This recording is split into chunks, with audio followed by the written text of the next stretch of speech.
Olá, pessoal, tudo bem com vocês? Nós vamos dar continuidade, então, à nossa disciplina de nutrição e dietética, e hoje nós vamos falar da parte mesmo que fala sobre a dietética, que é a dietoterapia, tá? Então, pessoal, a dietoterapia é a ciência que estuda e aplica a dieta como princípio terapêutico, tendo a dieta normal como padrão. Então, qual é a finalidade básica da dietoterapia? É oferecer ao organismo nutrientes adequados ao tipo de doença, condições físicas, nutricionais e psicológicas do paciente, mantendo o recuperando o estado nutricional. Então, a dietoterapia é a parte da nutrição específica e voltada para oferecer nutrientes necessários ao organismo do doente, tá? Da pessoa que está com uma determinada doença, uma condição física, às vezes até que impeça ela de comer normalmente como uma pessoa saudável. Então, uma dieta nutritiva ela deve ser planejada de acordo com a doença e a condição física do indivíduo. Então, cada indivíduo, de acordo com o tipo de patologia que ele tem, o motivo pelo qual ele está ali naquele hospital internado é que essa dieta vai ser prescrita, tá bom? As recomendações nutricionais mais atuais levam em conta os guias alimentares, sempre então baseado nos guias alimentares, aqueles guias que são publicados pelo Ministério da Saúde.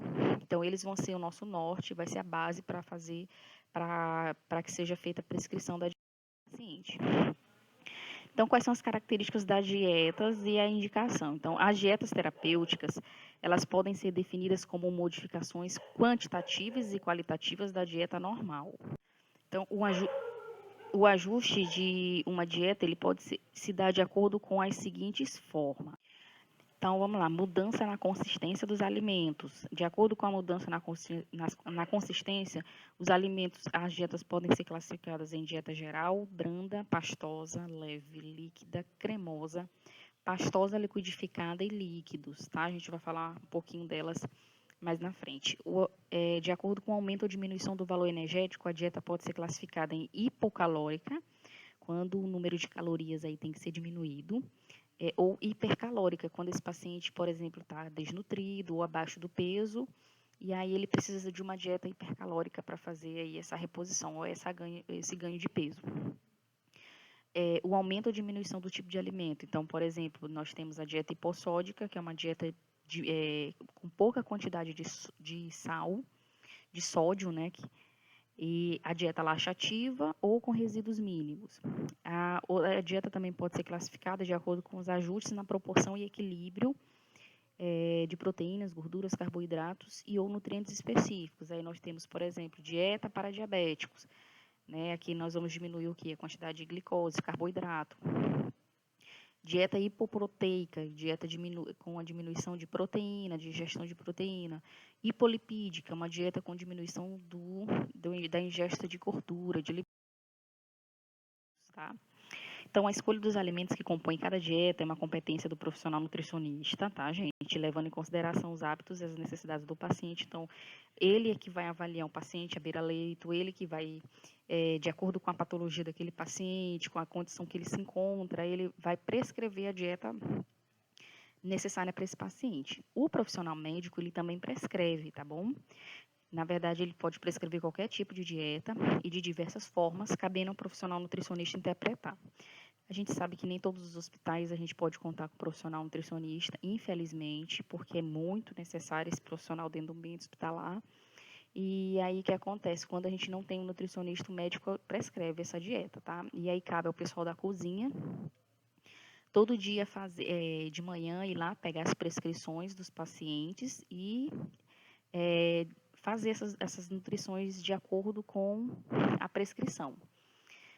Se a dieta prescrita pelo médico não constar como padrão no cadastro, em sistema informatizado, ela deve ser adaptada individualmente conforme o critério do profissional nutricionista que está ali de plantão no dia. Tá? Então, de acordo com a alteração na consistência, né? O que é consistência, gente? É a forma como aquele alimento se encontra, tá? Então, vocês vão ver que as dietas, elas podem ser classificadas de acordo com, por exemplo, a capacidade do paciente de deglutir, de mastigar, tá? Então, se o paciente tem uma dificuldade de deglutição, usa prótese, ou tem uma doença neurológica e não consegue fazer essa mastigação, essa deglutição, essa dieta ela tem que ser adaptada para que ele consiga fazer, para que ele consiga se alimentar. Então, a dieta geral, o nome já diz, né? A dieta geral, não há restrição de alimentos, nem na consistência deles, tá? Então, tá livre aqui todos os tipos de alimentos. Ela é indicada para pessoas que não necessitam de modificações na dieta, certo? Seu objetivo é fornecer uma quantidade suficiente de proteínas, calorias e nutrientes. A característica dessa dieta, ela não tem alteração de consistência, né, e nem de nutrientes. Então, são o quê? São 5 refeições por dia, incluindo o de jejum, que é a primeira refeição, o almoço, o lanche da tarde, o jantar e o lanche da noite, também conhecido como ceia. A dieta branda, ela já é uma transição da dieta pastosa da dieta geral para a dieta pastosa. Então, na dieta branda, é indicado para pacientes o quê? No pós-operatório, enfermidades de esôfago, paciente em uso de prótese dentária, ou seja, aqueles que têm dificuldade leves na mastigação ou deglutição. Então, quais são as características dessa dieta? Os alimentos que podem ser excluídos, especiarias e condimentos fortes. Então, especiarias e condimentos fortes não devem ser utilizados nessa dieta. Bebidas gaseificadas também não pode, tá? Hortaliças também não, legumes crus também não, né, gente? Porque o que a gente aprendeu lá na aula de macronutrientes? Que os alimentos crus, eles têm celulose, né? E a celulose, ela não é digerida pelo trato gastrointestinal. Se ela não é digerida, ela gera um trabalho maior para esse nosso trato gastrointestinal. Então, elas não podem ser consumidas aqui na dieta branda. E alimentos duros também não podem ser consumidos. Então, também são 5 refeições, tá? O de jejum, almoço, lanche da tarde, jantar e lanche da noite. A dieta pastosa, ela é uma dieta já de transição da dieta branda para leve. O nome já diz, né? É pastoso, ou seja, eles são abrandados por cocção. O que é cocção, gente? É cozimento, tá? Ele é amolecido através do cozimento ou por ação mecânica, facilitando o trabalho digestório, o trabalho de deglutir e de mastigar. Quais são os critérios de inclusão? Ela é indicada, então, para pacientes com dificuldade de mastigação e deglutição devido à inflamação, danos neurológicos, distúrbios neuromotores, alterações anatômicas da boca, esôfago, uso de prótese. Então, a gente sabe que quem usa prótese dentária, por exemplo, os idosos, eles têm uma dificuldade maior de mastigar e deglutir também. E aí, a dieta pastosa é uma boa indicação, porque ela vai diminuir esse trabalho de mastigação. Então, quais são as características dessa dieta? Os alimentos têm que ser bem cozidos e de fácil mastigação, sem alteração dos nutrientes, ou seja, qualquer nutriente, não tem restrição em relação aos nutrientes. A recomendação aqui é que os alimentos sejam bem cozidos, tá? Então, a alteração, na verdade, é na textura dos alimentos, os alimentos que podem fazer parte, os purês, os legumes em pedaços, as carnes desfiadas ou moída, massas bem cozidas, pães, biscoitos também podem ser colocados na dieta, tá? Ela também são 5 refeições, de jejum, almoço, lanche da tarde, jantar e lanche da noite, tá? A dieta leve é uma dieta de transição entre a pastosa e a líquida. Ela tem por finalidade favorecer a digestão dos alimentos em situação com comprometimento de fases mecânicas do processo digestório, tá? Quais são os critérios de inclusão da dieta leve? Ela é indicada para pacientes com preparo de determinados exames, por exemplo, pré e pós-operatório, dificuldade de deglutir, mastigar e intolerância a alguns alimentos sólidos. Então, essa dieta, por exemplo, o paciente vai fazer uma cirurgia amanhã ou no outro dia, né? No outro dia, às 7 horas da manhã. Então, desde o dia anterior, ele já vai ser admitido no hospital e já vai estar prescrito para ele dieta leve, né? Dieta leve justamente porque no outro dia, no dia seguinte, ele vai submeter ao processo operatório, tá? E aí, não pode ser oferecido especiaria, condimentos fortes, bebidas gaseificadas, hortaliças, legumes crus, tá? Então, são alimentos assim que não podem ser ingeridos aqui na dieta leve. Ela também pode ser oferecida 5 refeições por dia. A dieta líquida tem a finalidade de hidratar e facilitar o processo digestório. Aqui são pacientes com cirurgia de cabeça e pescoço, casos graves de infecção, pós-operatório, transtornos intestinais, preparo para exames, tá? Então, existem várias indicações aqui para a dieta líquida. Qual é a característica dessa dieta? Então, ela diminui o mínimo trabalho digestório, porque é líquido, e o líquido, ele faz com que esse nosso trato gastrointestinal trabalhe menos, né, para digerir. Então, provoca um pouco estímulo químico e mecânico. Então, ela é composta por alimentos de consistência líquida ou que se liquefazem na boca, né? Um exemplo de alimento que não é líquido e se liquefaz na boca, o sorvete e a gelatina, por exemplo, eles não são líquidos, mas quando você coloca na boca, eles se liquefazem, tá? Podem ser incluídos nessa dieta o leite, o iogurte, mingau, as vitaminas ralas, tá? Chás, café, suco de frutas. Sopas podem também na consistência líquida. Ela pode ser oferecida também em 6 refeições. A dieta cremosa, ela é baseada na facilidade de manipulação oral, usada como parte de tratamento da disfagia. Então, a disfagia que é a dificuldade, né, de deglutir. Quais são os critérios de inclusão da dieta cremosa? São pacientes que requeram um mínimo de esforço na mastigação para fornecer os alimentos que estimulem a deglutição, né? Então, por exemplo, esse paciente estava numa dieta líquida e a gente quer evoluir a dieta dele, melhorar. Da dieta líquida, ele já pode, né, o médico ou o profissional nutricionista prescrever uma dieta cremosa. E aí, depois da dieta cremosa, pode pular para uma dieta branda, por exemplo, até chegar lá na dieta geral, tá? Então, essa dieta cremosa, ela facilita a deglutição, tá? Pacientes que sofreram, por exemplo, AVC, pacientes com câncer de cabeça e pescoço, tá? Miastenia grave, doença de Parkinson, degeneração cerebral, síndrome de Guillain-Barré, são doenças que podem indicar o uso da dieta cremosa. As características dessa dieta é que todos os alimentos têm que ser liquidificados na consistência de creme, tá? Alimentos que podem ser incluídos na dieta, mingau, vitaminas cremosas, creme de frutas, sopas. A dieta ela pode começar, né, com 3 refeições ao dia e depois ir aumentando até chegar a 6 refeições ao dia.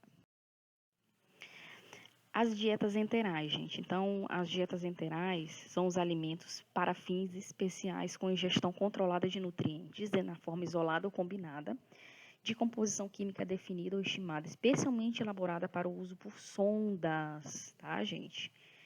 Então, a dieta integral, como vocês podem ver aqui na imagem, elas já vêm preparadas, já são fabricadas, chegam no hospital prontas dessa forma que está na imagem, e elas são administradas por via sonda nasogástrica ou nasointeral.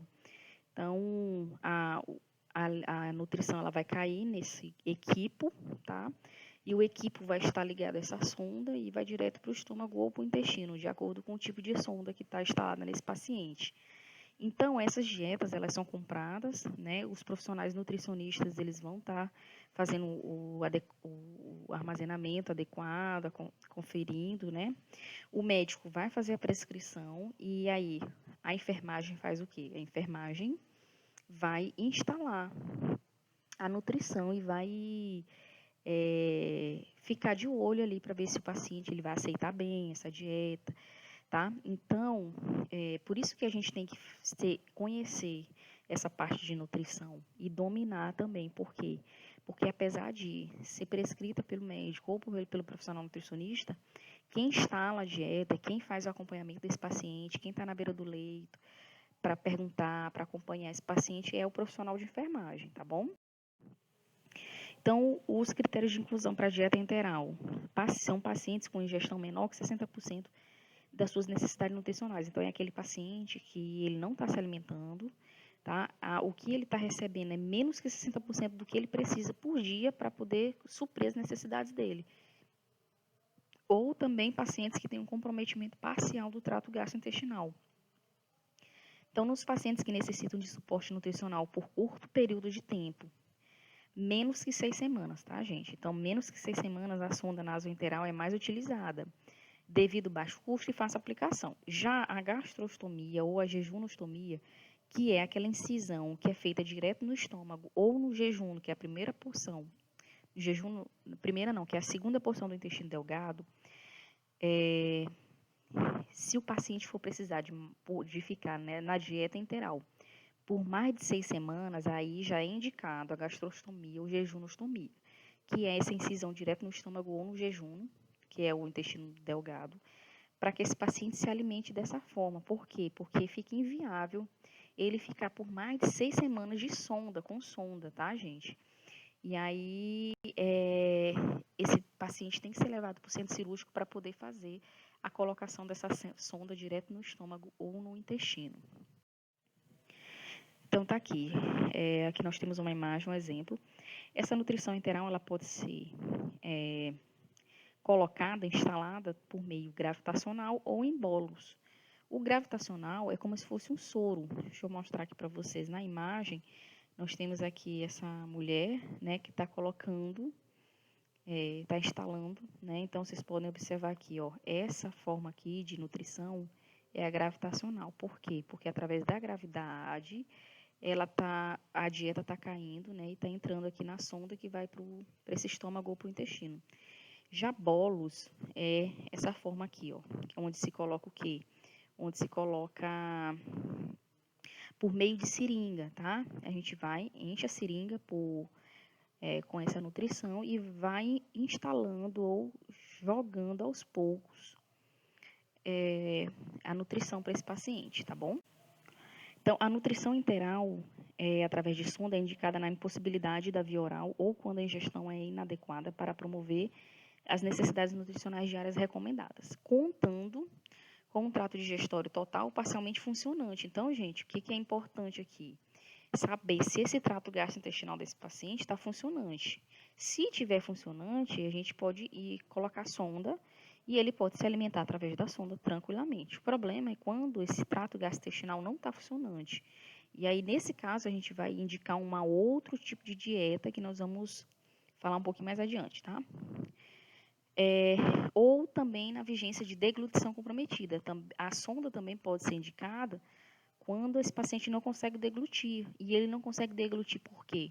Porque ele pode estar em coma na UTI, né, ele está sedado, ou porque ele teve um AVC e não consegue mais deglutir, ou porque ele tem alguma doença neurológica que não impossibilite ele de deglutir, ou algum câncer na região da boca, na região de esôfago também. Enfim, essas condições podem impossibilitar a questão da nutrição oral e pode ser indicação para a sondagem. Então, na escolha da fórmula enteral, o mais indicada ao paciente deve-se proceder à avaliação clínica e nutricional do paciente, bem como conhecer as opções de fórmulas disponíveis no mercado, a fim de que as metas nutricionais traçadas possam ser alcançadas. Então, é importante aqui falar para vocês que quem prescreve a sonda também é um médico, tá, gente? Então, ele vai colocar lá na prescrição, sondagem nasoenteral ou nasogástrica, tá? E a dieta também é um médico que vai prescrever, assim, junto com o profissional nutricionista, que vai fazer toda uma avaliação desse paciente, das perdas nutricionais, do que está sendo ingerido, do que ele não consegue ingerir. Então, tem toda uma avaliação. Por isso que o nutricionista, ele tem que fazer parte do quadro de profissionais dentro do hospital.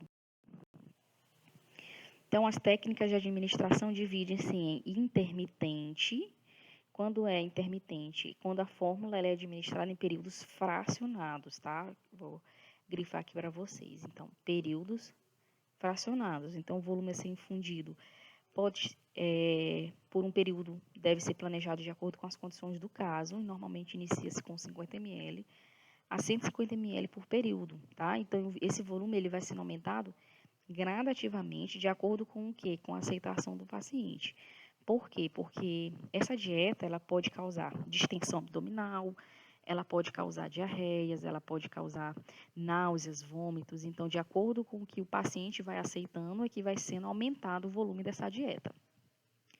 Pode ocorrer de forma gravitacional ou em bolos, a gente já viu como é que acontece. A forma gravitacional é quando cai como se fosse um soro, e em bolos é quando a gente administra na seringa, tá? Então, a administração da dieta enteral de forma intermitente e gravitacional utiliza-se a força da gravidade. O frasco é posicionado de forma a permitir que a dieta corra pelo equipo, como se fosse um soro mesmo, tá? E existe também a pinça, que é o clamp, que controla o gotejamento. Também essa dieta vai gotejar como se fosse um soro. A administração em bolos, como eu já falei, também é feita utilizando uma seringa. E ela também pode ser de forma contínua, que é realizada através da bomba de infusão. O que é a bomba de infusão, gente? É essa máquina aqui, nessa imagem aqui, e o equipo, ele é colocado aqui dentro, ele passa aqui por dentro dessa máquina, tá? E ela vai controlar o tempo, o volume a ser infundido durante aquele período, tá?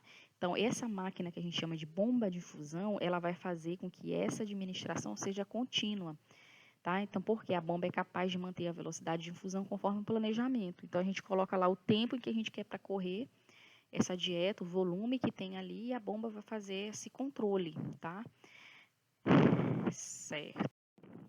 E a dieta parenteral, gente? A parenteral, ela é aquela nutrição que entra na veia, tá? Ela vai entrar logo direto na corrente sanguínea, ou seja, aqui a gente vai colocar o que? Os nutrientes, a glicose, sais minerais, os aminoácidos, tá? Aquilo que o paciente precisa para se manter, para manter as suas necessidades nutricionais.